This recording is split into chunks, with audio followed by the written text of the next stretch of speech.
Hello दोस्तों, नमस्कार। आप सभी का स्वागत हमारे channel Hindi GS practice class by Himlata में। तो आज हम लोग क्या पढ़ रहे हैं?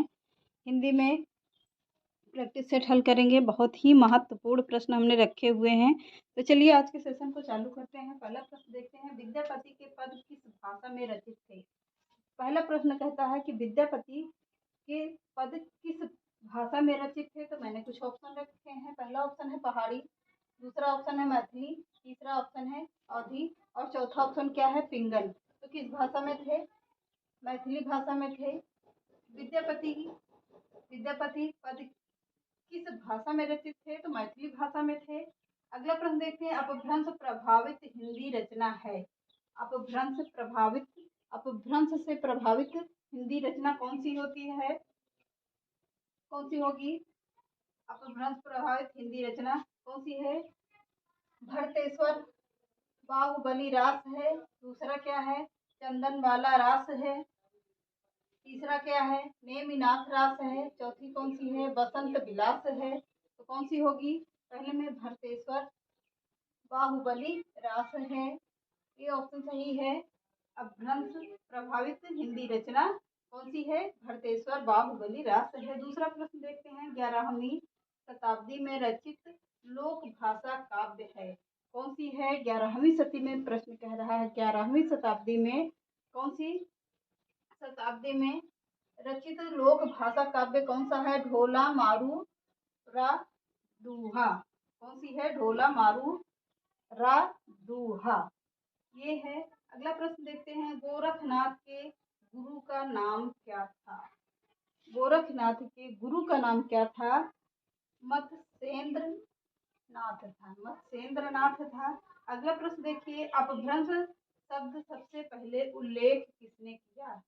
किसने किया है? अपभ्रंश शब्द का सबसे पहले उल्लेख किसने किया है? तो पहला ऑप्शन है पाणिनि, दूसरा ऑप्शन है नागार्जुन, तीसरा ऑप्शन है क्या? पतंजलि, चौथा ऑप्शन क्या कौन सा है? असरहपा। चौथा ऑप्शन कौन सा होगा? सरहपा है। तो किसने किया था?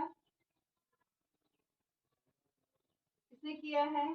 सरहपा पतंजलि ने किया है। सी ऑप्शन बिल्कुल राइट ऑप्शन है।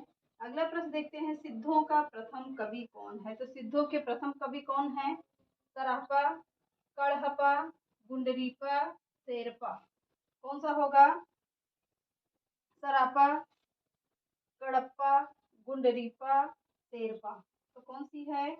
तो पहला होगा सरापा, ये ऑप्शन राइट ऑप्शन है। तो अगला प्रश्न देखते हैं। चलिए, जहाँ पर महत्वपूर्ण होंगे वहां पर हम आप लोगों को क्या करेंगे?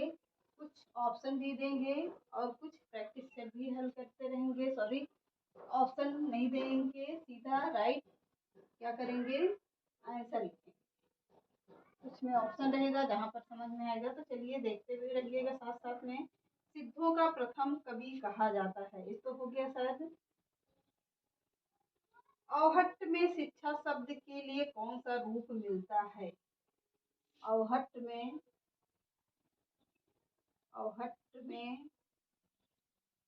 शिक्षा शब्द के लिए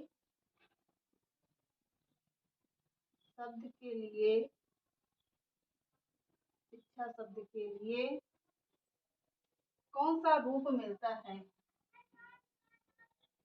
कौन सा रूप मिलता है? कौन सा रूप मिलता है? ऑप्शन दें या ऐसे होगा? पहले लिखेंगे क्या? सिख। औहट शिक्षा शब्द में कौन सा रूप मिलता है? तो सिक्खा मिलता है। कौन सा? सिक्खा मिलता है। सिक्खा इसका राइट आंसर है। अगला प्रश्न देखते हैं, उक्त व्यक्ति यह ग्रंथ है किसका है? प्रश्न कह रहा है, उक्त व्यक्ति है, उक्त व्यक्ति प्रकरण नहीं, यह उक्त व्यक्ति यह ग्रंथ है, यह ग्रंथ है। तो किसका है? यह पूछता है, उक्त व्यक्ति यह ग्रंथ किसका है? तो देखते हैं व्याकरण है या क्या है। तो व्याकरण है उक्त व्यक्ति, व्याकरण है।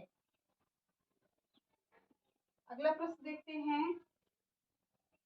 प्राकृत पैंगलम के रचयिता कौन है? कौन है प्राकृतिक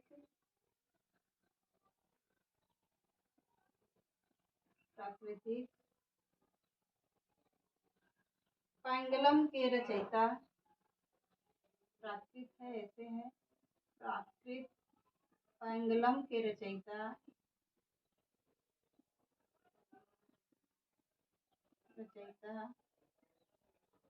प्राकृत पैंगलम के रचयिता हैं, कौन है? तो कौन होंगे? वंशीधर हैं, वंशीधर हैं। अगला प्रश्न देखते हैं, मुल्ला दाऊद की भाषा कैसी थी? मुल्ला दाऊद की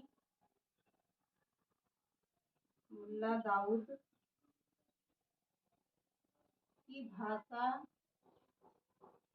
है, मुल्ला दाऊद की भाषा है। मुल्ला दाऊद की कौन सी भाषा है? तो ठेठ अवधी भाषा है, ठेठ अवधी भाषा है। अगला प्रश्न देखते हैं, गुरु गोरखनाथ को हिंदी का किस विशेष रूप का कवि कहा स्वीकार किया गया है? गुरु गोरखनाथ को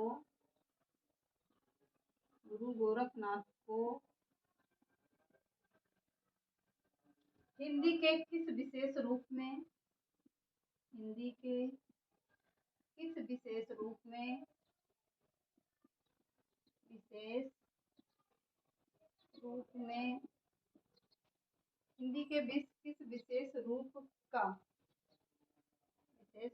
का कवि स्वीकार किया गया है?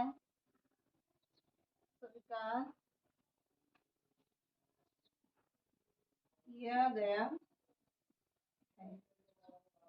किस रूप का स्वीकार किया गया है? पुरानी हिंदी के कवि, पुरानी हिंदी के कवि। ये ऑप्शन इसका राइट ऑप्शन है।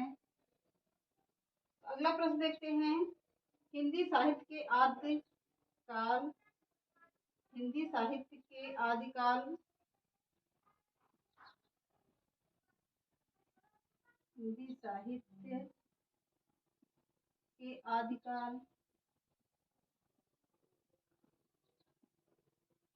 साहित्य के आदिकाल को सिद्ध सामंत युग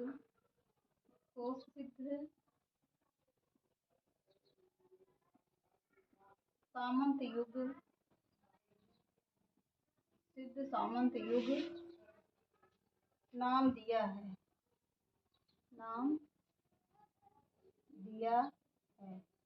यह किसने दिया है, यह प्रश्न कह रहा है?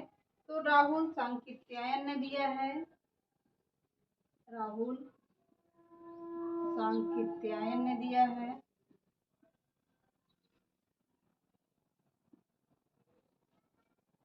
अगला प्रश्न देखते हैं, विद्यापति की भक्ति श्रृंगार परक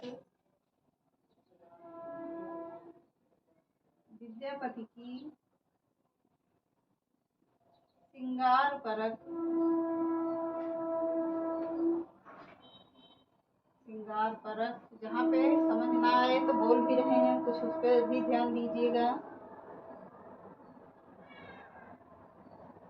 विद्यापति के ऐसे हैं प्रश्न, विद्यापति की भक्ति श्रृंगार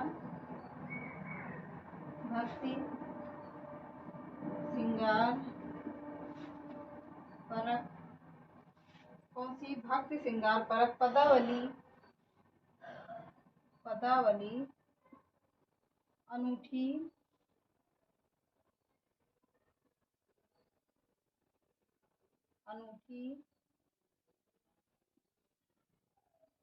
संपत्ति अनूठी संपत्ति है? क्या है अनूठी संपत्ति? तो चलिए देखते हैं। कौन सी मानी जाती हिंदी साहित्य के आदिकाल की? ऑप्शन सीधा आंसर लिखिए। हिंदी साहित्य के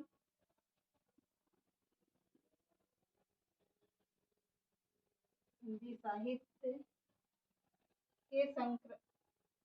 साहित्य के आदिकाल की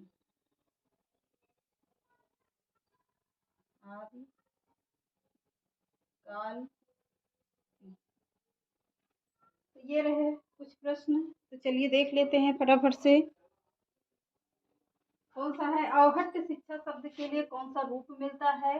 तो शिक्षा रूप मिलता है। अगला प्रश्न है उक्त व्यक्ति यह ग्रंथ क्या है? यह एक व्याकरण ग्रंथ है। अगला प्रश्न है प्राकृत पंगलम के रचयिता कौन है? बंशीधर हैं। अगला प्रश्न देखिए मुल्ला दाऊद की भाषा कैसी थी? तो ठेठ अवधी भाषा थी। गुरु गोरखनाथ हिंदी किस विशेष रूप में कवि स्वीकार किया गया है? तो पुरानी हिंदी के कवि के रूप में स्वीकार किया गया है। अगला प्रश्न देखिए हिंदी साहित्य के आदिकाल को सिद्ध सामंत युग नाम दिया है। किसने दिया है? तो राहुल सांकृत्यायन ने दिया है। अगला प्रश्न देखिए विद्यापति की भक्ति श्रृंगार परक पदावली अनूठी संपत्ति है किसकी? हिंदी साहित्य के आदिकाल की है। तो चलिए आगे प्रश्न देखते हैं। आगे प्रश्न देखिए फटाफट से।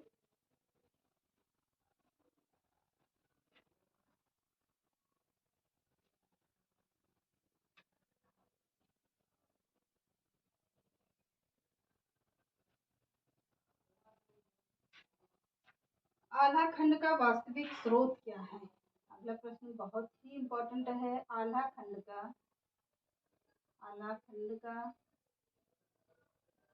प्राकृत स्रोत क्या है? स्रोत क्या है? कौन सा स्रोत है इसका? परमाल रासो है।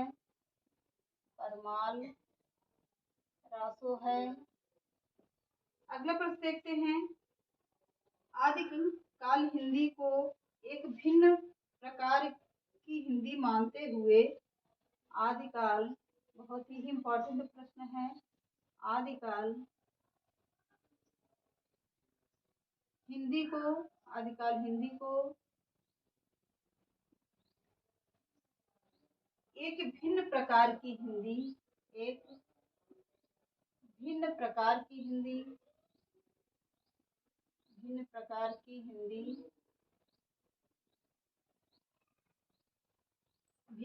की हिंदी मानते हुए उसे हिंदवी कहा है।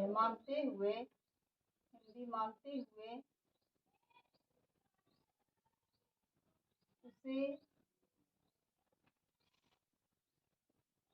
हिंदवी कहा है। किसने कहा है? चलिए देखते हैं। अमीर खुसरो ने कहा है। किसने कहा है? तो अमीर खुसरो ने कहा है।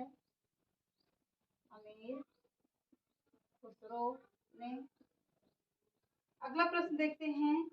अपभ्रंश के सर्वप्रधान कवि कौन है? अपभ्रंश के सर्वप्रधान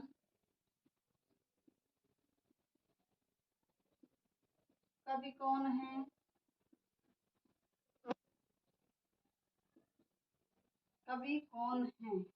तो कौन होंगे? स्वयंभू हैं।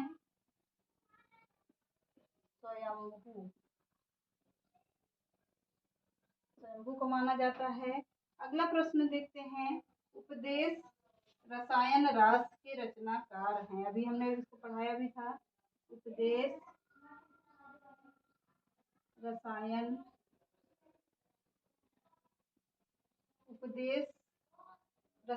रास के रचनाकार हैं।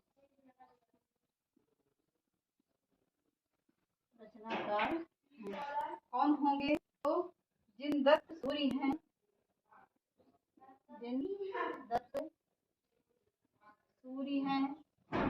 अगला अगला प्रश्न देखते हैं श्रावक। एक मिनट। 9 नाथों में इनमें से कौन सम्मिलित नहीं है? अगला प्रश्न है, ऑप्शन देंगे इसमें। 9 नाथों में कौन से 9 नाथों में कौन सम्मिलित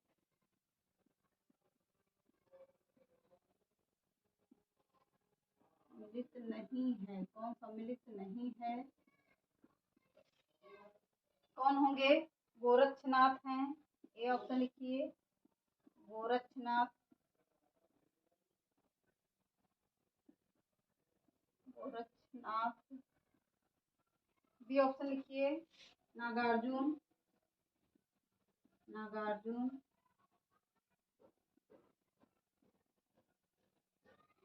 सी ऑप्शन लिखिए, देवसेन। देवसेन। कुछ लग रहा है आप लोगों को कौन होंगे?